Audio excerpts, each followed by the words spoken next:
Un saludo franciscano a todos, que el Señor les dé la paz.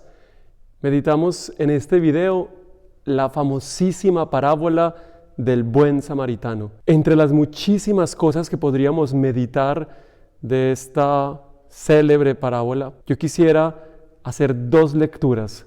La primera, la invitación a la compasión que la parábola ofrece. La segunda, mostrar cómo nosotros estamos llamados a ser posaderos en un plano mayor, en el plano de la salvación de aquel que es el buen samaritano, es decir, Jesús. Sobre el primer punto, es fácil ver cómo la compasión convierte en esta parábola un estado de muerte en vida. El samaritano ve al que ha caído en manos de ladrones, siente compasión, el famoso verbo griego esplankanizomai, que habla de la remoción de las entrañas. Hay un sentimiento profundo en el interior de aquel hombre que lo motiva a actuar. Se acerca y se hace cargo de él. Se hace cargo de él curando sus heridas, llevándolo sobre su asno a una posada cercana, cuidando de él, pagando por su cuidado y prometiendo que volverá.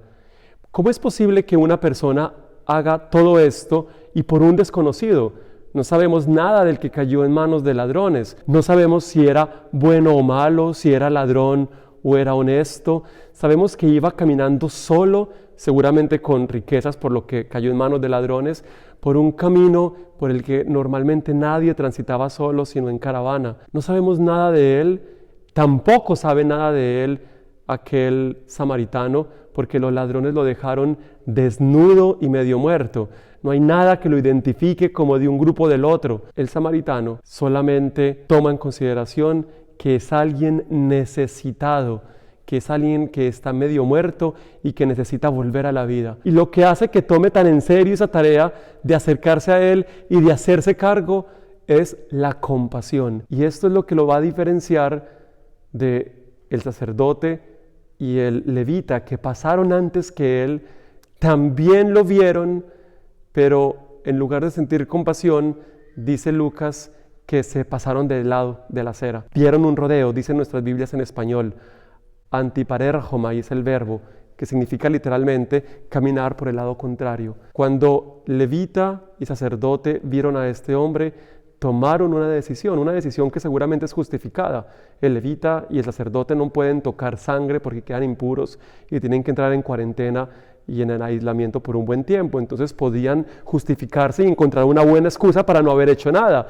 Pero su decisión fue la decisión de pasar por el otro lado, de alejarse. La decisión de este samaritano fue de acercarse y fue una decisión movida por las entrañas de misericordia. Ese es el primer reto que nos lanza la parábola. ¿Cuál es mi decisión cuando me encuentro casualmente con alguno que está sufriendo?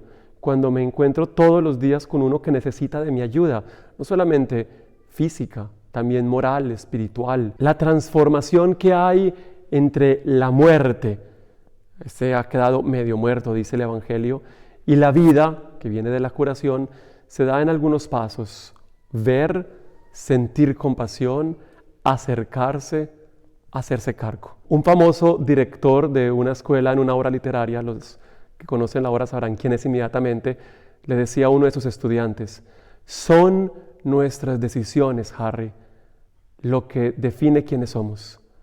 Son nuestras decisiones. Son nuestras decisiones ante el hermano que sufre lo que define si somos cristianos que aman al prójimo o no lo son. Primer punto. Segundo, esta parábola está contada en el contexto de un diálogo con un escriba que hace una pregunta. Hablando sobre el amor a Dios y amor al prójimo, el escriba pregunta: ¿quién es mi prójimo? Y Jesús responde con una parábola y después con otra pregunta. Y la pregunta es: ¿quién de los tres se hizo prójimo? Como para decir, es que no importa quién es tu prójimo, lo que importa es que tú te hagas prójimo. Y el escriba responde no diciendo el samaritano, responde diciendo el que practicó la misericordia, Y uno se pregunta, ¿por qué el escriba no dijo simplemente el samaritano, sino que tuvo que dar ese rodeo tan grande? Porque seguramente le dolía reconocer que el que se hizo prójimo, es decir, el que amó de verdad, es un samaritano. Los judíos tienen varios insultos. El mayor, seguramente el peor insulto que a un judío se le puede hacer es decirle perro, pagano. Y el segundo mayor insulto que se le puede hacer es decirle samaritano. Entonces, cuando Jesús cuenta esta parábola para responder a la pregunta sobre quién es mi prójimo, mi próximo, a quién es al que tengo que amar, está desmontando un problema que no solamente es de los judíos, sino de toda la humanidad. Y es que nosotros creamos etiquetas, identidades que marcan bloques de diferenciación entre un grupo y el otro y que me dicen tienes que amar a los de este grupo. Entonces hay identidades familiares. Yo amo a los de mi familia y veo por los míos, no tengo por qué ver por gente que no es de mi familia. Hay otros que crean identidades religiosas. Yo amo y trato bien a los que siguen mi religión. Identidades políticas.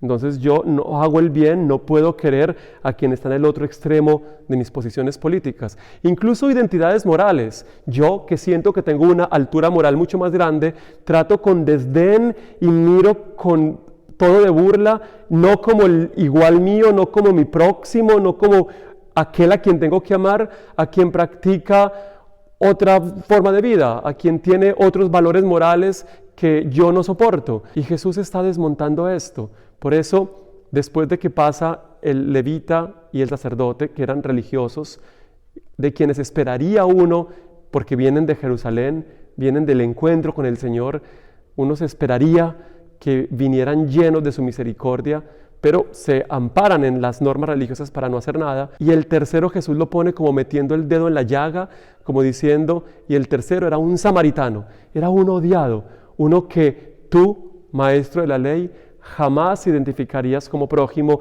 y él se hizo prójimo de un desconocido. Eso Jesús está desmontando el imaginario del enemigo, el imaginario de aquel que no pertenece a mi grupo, porque ese samaritano se hizo prójimo de uno cuya identidad es conocida, pero a la que no le importó. Finalmente, y como tercer punto, esta parábola nos invita a una lectura más profunda aún, porque la primera pregunta, antes de la pregunta por el prójimo, la primera pregunta que hace el maestro de la ley es, ¿cómo puedo yo heredar la vida? Y Jesús responde mostrando cómo la humanidad es un hombre que cayó en manos de ladrones, que cayó en manos del enemigo.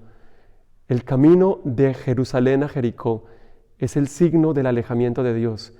Jerusalén es la ciudad por excelencia, y sobre todo en el Evangelio de Lucas, del encuentro con Dios. El templo está allí. Jericó es la ciudad del pecado. Es una ciudad con mala fama moral en aquella época, una ciudad donde los ricos tienen los lugares para pasar la época fría del año. Es una ciudad que es frontera, entonces es aduana, donde la vida moral es bastante relajada y además es signo del castigo. Es la primera ciudad que cae cuando Israel entra en la tierra prometida. Recuerda las murallas de Jericó y hay una maldición que se pone sobre esa ciudad en la que el profeta dice que no sea nunca más reconstruida. Pero, como ocurre muchas veces, nosotros reconstruimos aquello que Dios destruye y Jericó fue reconstruida. Jericó se convierte en el signo del alejamiento de Dios, en el signo del pecado. El hombre que desciende de Jerusalén a Jericó y cae en manos de ladrones es signo de la humanidad entera, que alejándose de Dios, descendiendo de la presencia de Dios al mal, cae en manos de los pecados. ¿Quién es quien puede salvarlo?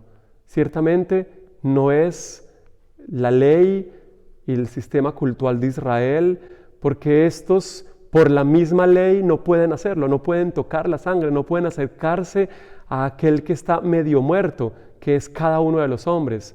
Solamente uno que es capaz de revolucionar las leyes religiosas, porque su ley es la misericordia y la compasión, un samaritano, uno que fue rechazado, es decir, Jesús, solamente Él puede acercarse, tener misericordia de la humanidad. Aquel hombre caído en manos de ladrones es la humanidad y es cada uno de nosotros, y Jesús, como buen samaritano, se acerca para curar sus heridas. Se acerca porque tiene compasión, porque no teme contaminarse con su impureza, lo venda, vierte sobre él aceite y vino. San Agustín y los padres de la iglesia veían aquí signo de los sacramentos. Aceite, los sacramentos, 3 de ellos usan aceite, 4 de ellos usan aceite, y vino, que es el signo de la sangre del Señor. Pues bien, lo lleva a una posada, y aquí es muy bonito porque la palabra que normalmente se utiliza para posada en griego es xenodogeion, que significa literalmente la acogida del forastero, pero Lucas no utiliza la palabra xenodogeion. Lucas utiliza la palabra pandogeion, que significa el lugar donde se acoge a todos. Jesús lleva al pandogeion por excelencia, a la posada por excelencia, que es la iglesia, al hombre que cayó en manos de ladrones. Entonces, ¿eso en qué nos convierte a nosotros? No nos convierte en el buen samaritano. El buen samaritano es Jesús. Nosotros somos los posaderos, que recibimos a todo el herido que llega ante nosotros, porque también nosotros llegamos un día heridos a esta iglesia, a esta posada, para ser curados aquí por los sacramentos, y nos convertimos en posaderos de todos aquellos que llegan heridos por las distintas circunstancias de su vida y que necesitan ser tratados con misericordia para volver a la vida. La iglesia debe ser pandogeion, debe ser lugar de acogida de todos, como lo ha dicho el Papa tantísimas veces, donde todos son sanados por la fuerza de los sacramentos. El buen samaritano dice que va a volver y deja el salario de 2 días, 2 denarios. Solamente él puede prometer que volverá.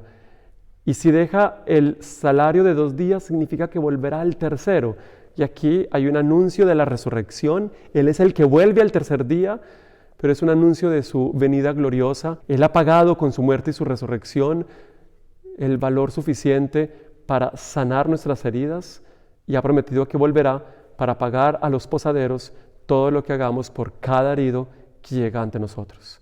Tenemos entonces una parábola leída desde 3 puntos de vista, desde la compasión, desde el desmontaje de los enemigos y mucho más desde Jesús como buen samaritano. Uno de los prefacios de la iglesia dice: Él hoy como buen samaritano se acerca a cada hombre que sufre en el cuerpo y en el espíritu y sana nuestras heridas con el aceite del consuelo y el vino de la esperanza. Creo que dice así. Que ese buen samaritano sane nuestras heridas, nos convierta en posaderos y cada uno de nosotros, con compasión como Él, pueda tratar a todos, sin etiquetas, a todos, sin excusas, siempre, aquel que nos encontramos por el camino, con misericordia.